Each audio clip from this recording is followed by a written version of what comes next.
for me, being in Israel was like the first time when I realized that Yiddish is actually a life language.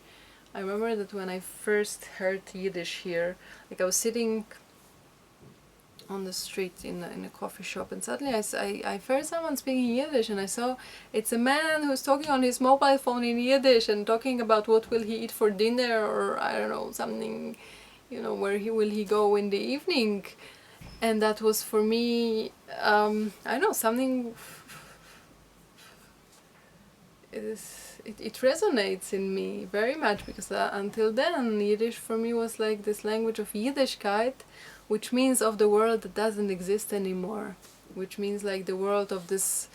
yellow papers that I'm reading in the library, but not a language that you can, I don't know, talk about your breakfast in, or you can, you know, this mobile phone in Yiddish. And then more and more in Israel I was hearing Yiddish, and in particular in Jerusalem, at the bus stop in the Haredi neighborhood, like people passing me, like students gossiping in Yiddish about their teacher.